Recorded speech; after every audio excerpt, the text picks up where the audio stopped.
50 miles. The eye of Charlie. There's the eye, 209 miles. 30 miles off the Lee County coastline. 140 miles an hour is a Category 4 hurricane, and it is moving directly toward Lee County.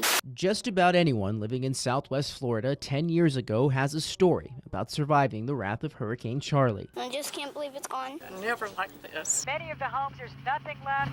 I was 9 years old when it happened, and it was pretty terrifying. Port Charlotte resident John Casey is no exception. The house collapsing around us, and skylights breaking. Friday, August 13th, 2004. The wind is completely vertical. Anyone still thinks that a hurricane cannot strike Southwest Florida, Hurricane Charlie is going to make a believer out of them. Without a doubt, yeah. Whenever a good thunderstorm comes around, it kind of gives you the shivers. Traumatic and life-changing, just like the landscape and environment just across the river. There were about 4 or 5 other people here that watched the storm as the building next door came apart from over top of them. Like many places in Punta Gorda, the Celtic Grey Irish pub's run-in with Charlie was catastrophic. The Celtic Grey pub is open, but half of the bar was wiped out in the storm. But unlike many places, we never really did close. Staff jokes that's mainly in part because they still had cold beer available. I don't think we intended to open the next day as much as we got here and that beer cooler over there had cold beer in it.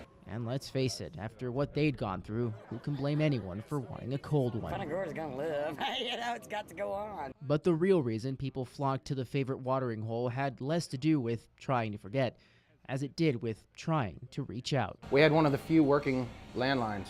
If communication was the key, the Celtic Grey was the door through which everyone tried to walk through. We'd have the place full, candles down the bar. 3 years ago, the pub completed the rebuild of the collapsed side.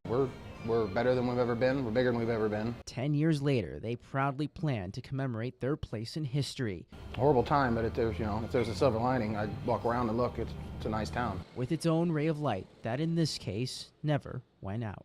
In Punta Gorda, George Solis, NBC2.